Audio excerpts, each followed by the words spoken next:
Food is arguably the most important resource in Age of Empires 2, but all we see in game is just a single set of numbers. Throughout this series, we will be diving in to see exactly what foods each civilization prepared and ate, and how well I can recreate them. This is Meals of Empires. Portuguese medieval cuisine is quite similar to the Spanish cuisine we've already done in this series, but there's some minor differences. Both are influenced by the Muslim conquest of the Iberian Peninsula, but when we start to diverge, it's the same divergence that the Portuguese language has had versus all the other Romance languages. There's just subtle variations, different ways of doing things, and in our Portuguese cuisine recipes, we're going to focus a lot on homegrown ingredients and just use some of the, instead of using like all the citrus and rice that the Moors brought into the Iberian Peninsula, which is what we did for the Spanish, we're looking more at the ingredients like these chestnuts.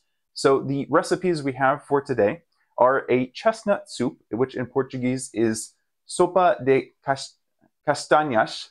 I'm practicing that a little bit. Hopefully I'll improve over the stream, over this video. And along with that, we're going to have a bread that will be slathered with some garlic and cilantro sauce. And then for dessert, we are going to have farturas with a quince jelly to dip them in. Let's get started with the cooking. So for today's recipe, we are going to be starting off with our chestnuts. Chestnuts, there's a few different varieties, different species that grow just about all over the world. These, I think, are either called Italian or European chestnuts. They're a little bit larger than the Asian species. That's the other chestnuts that are very commonly found in stores that are well cultivated.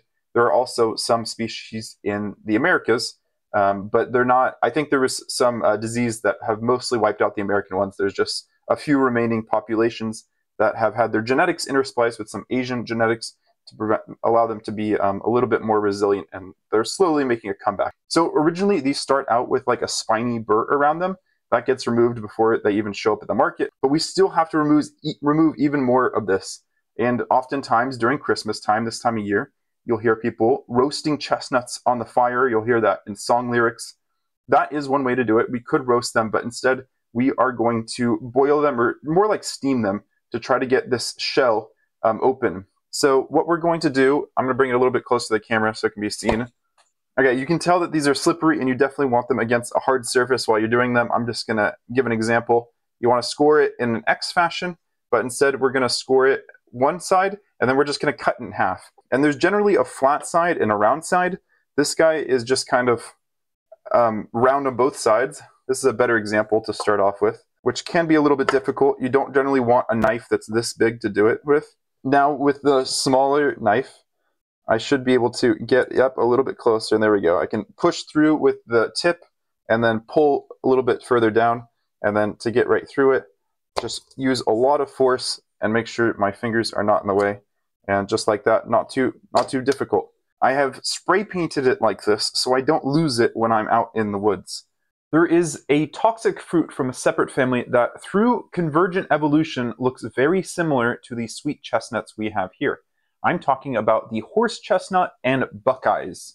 The way to tell them apart is that edible chestnuts have a tassel or pointed section at the end of the nut, whereas the inedible fruits are entirely round. So there we go, chestnuts in the pot with some water. We have about 500 grams of chestnuts and just enough water to make sure they're not burning. We'll cover them with the lid and just let them steam for 10 to 15 minutes should be enough.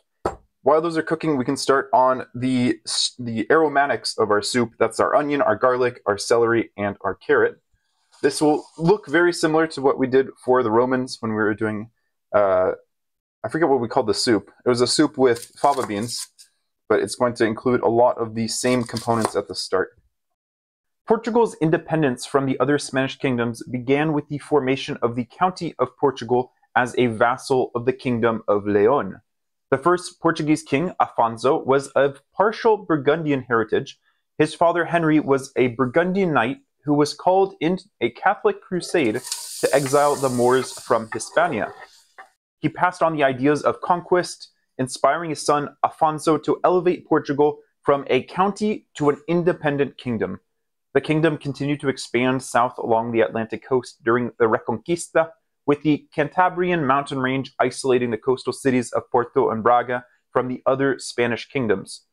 The kingdom expanded further into an empire as it left its shores towards Africa. All right, garlic going in.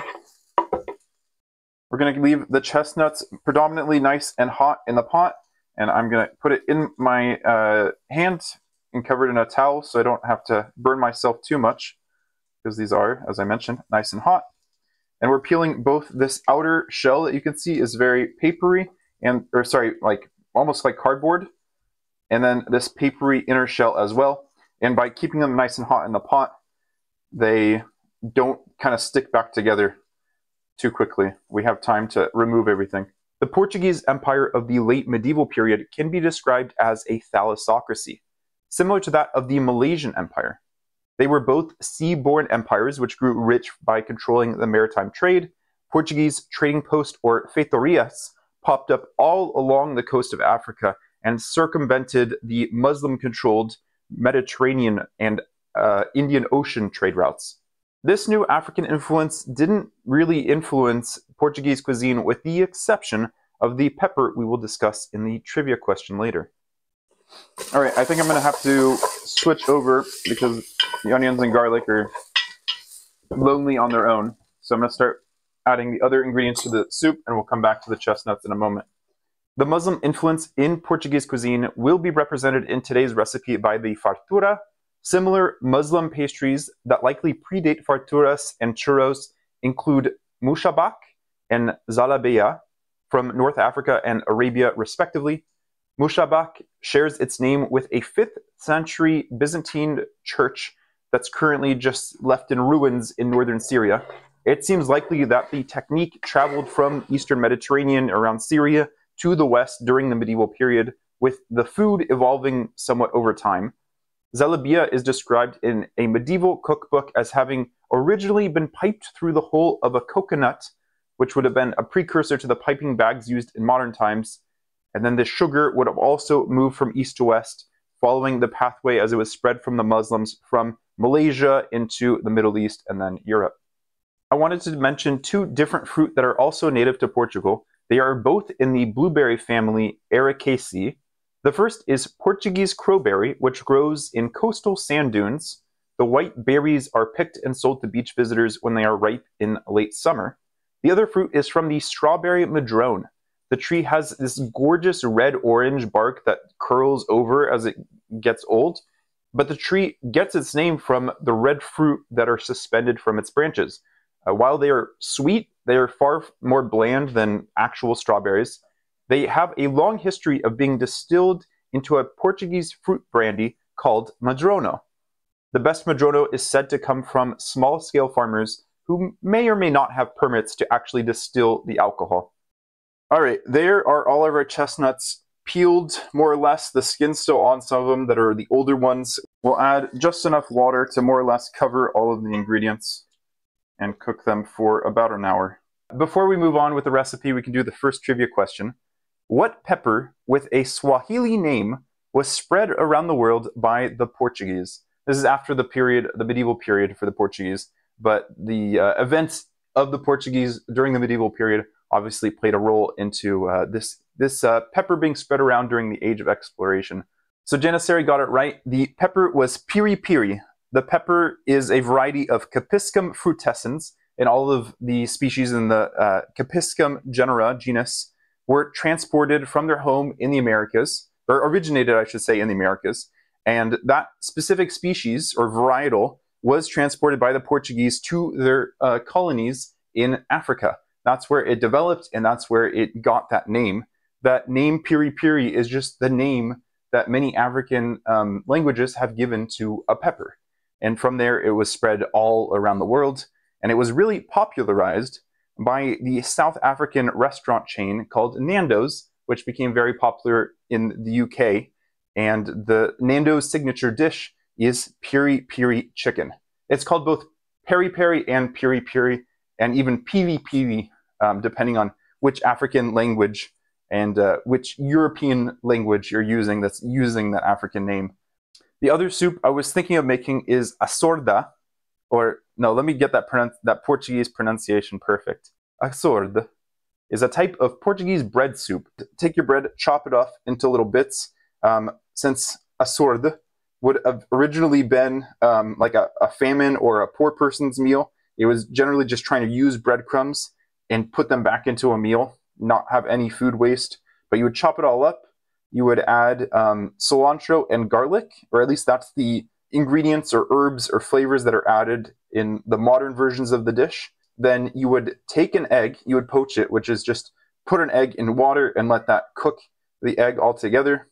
And then put the egg on top of the bread, and then use the water that you'd poach the egg in back onto the bread, cilantro, garlic, egg, and that's your soup.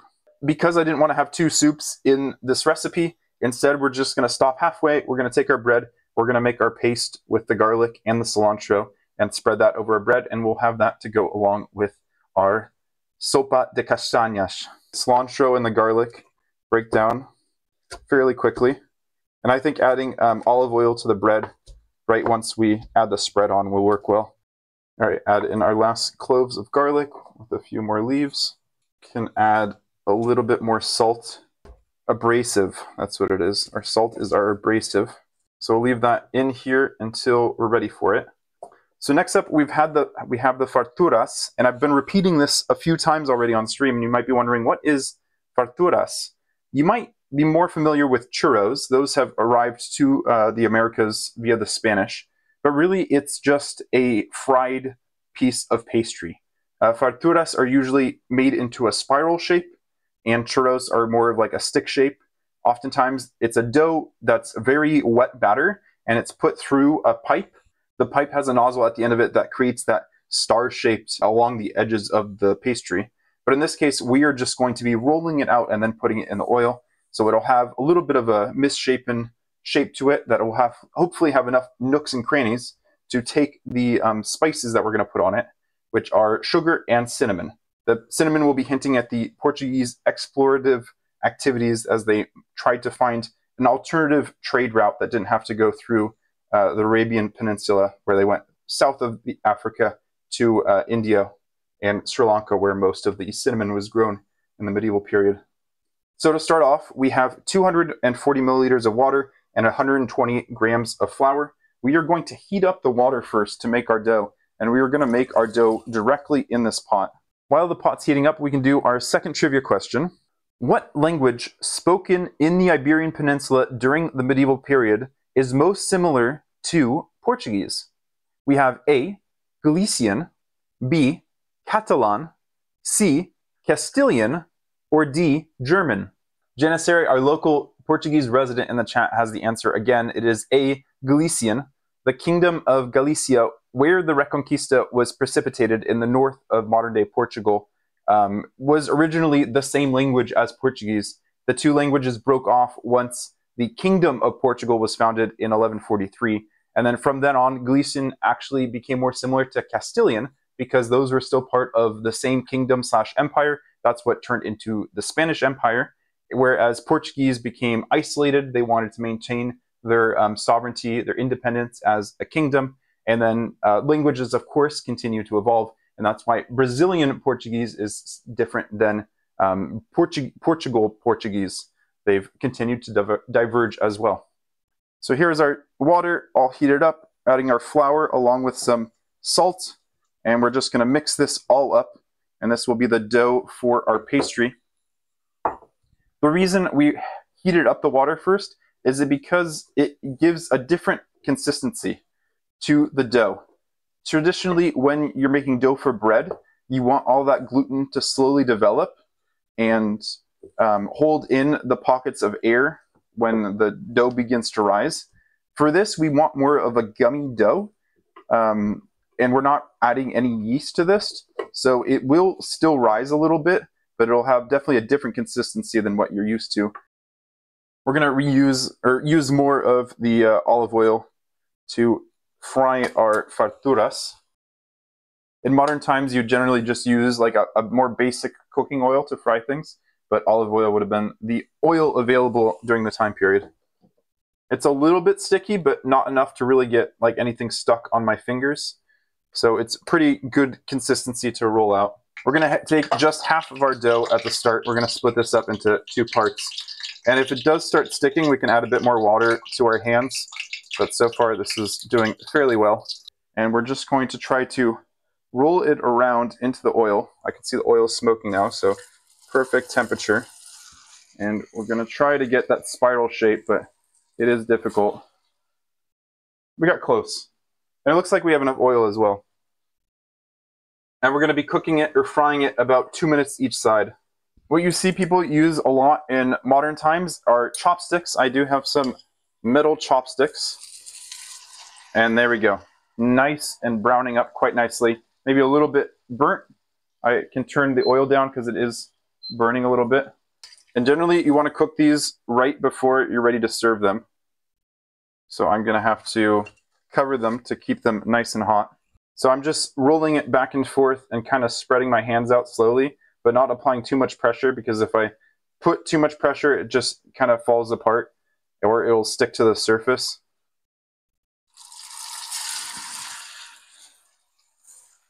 Pretty good. Once the farturas are in the pan and they're hot, we want to get everything else ready. Do you have a word in Portuguese for the end of a bread? In French, it's crouton. This is a bit too thick, because otherwise we're going to be just full mouthfuls of garlic.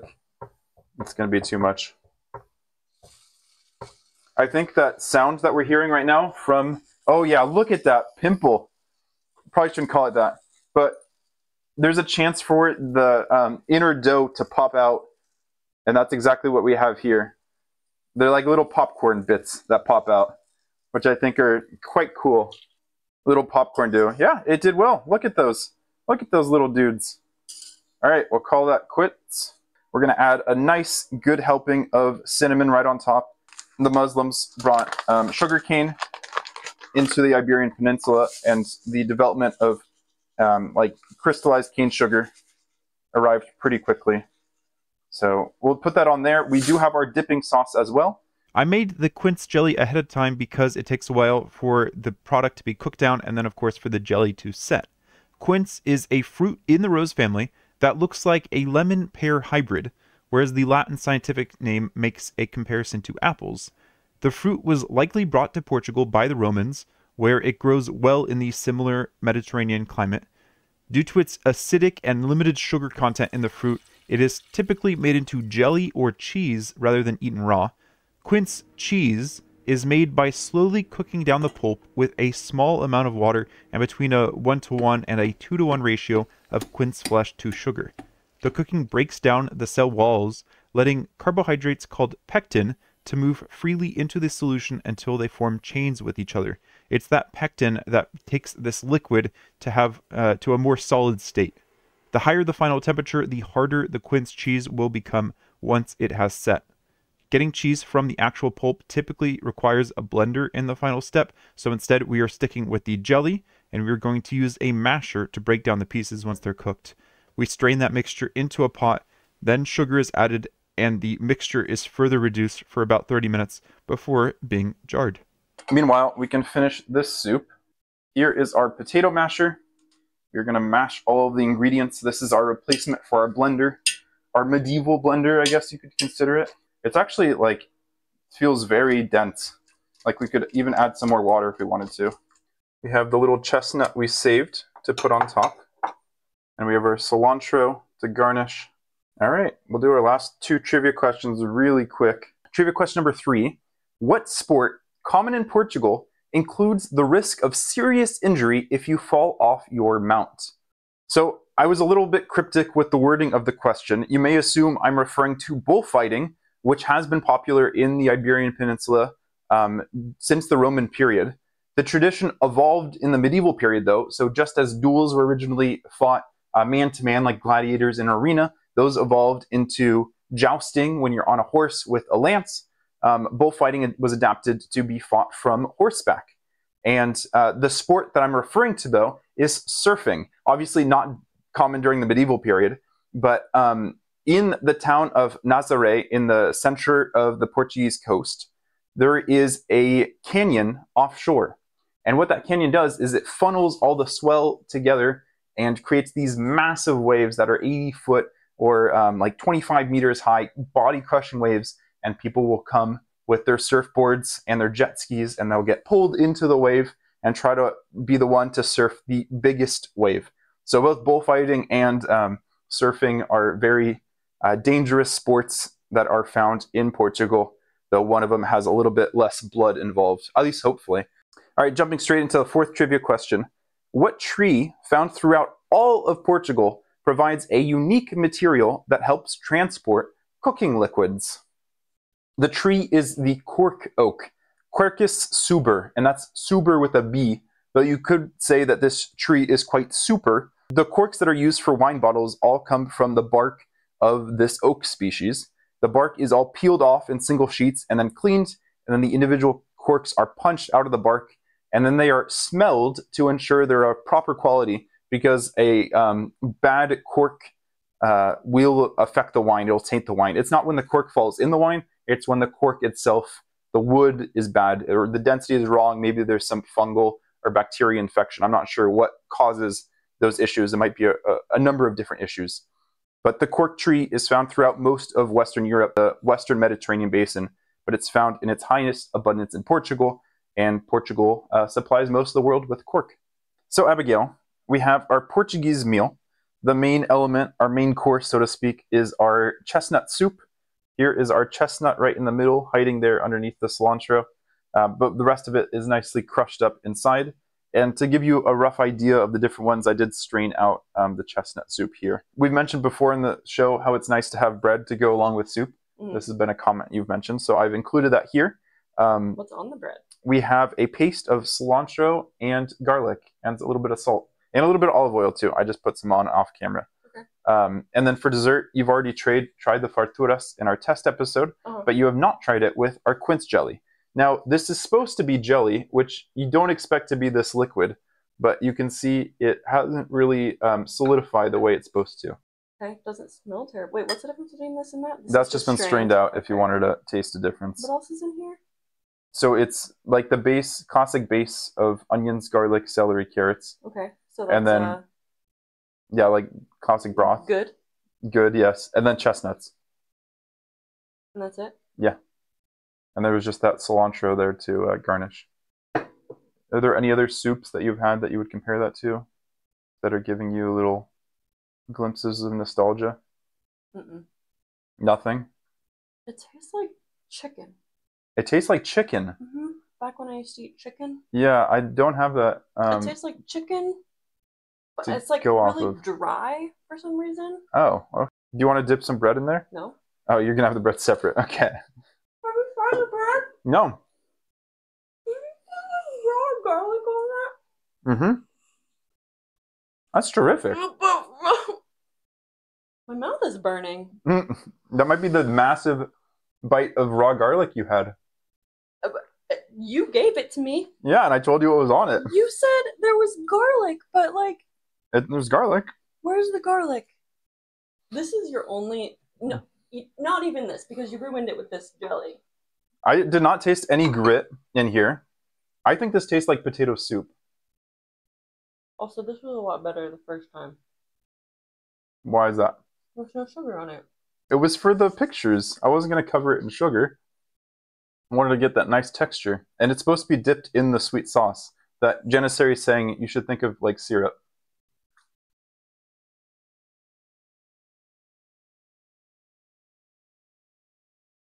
Okay, I can't really taste it.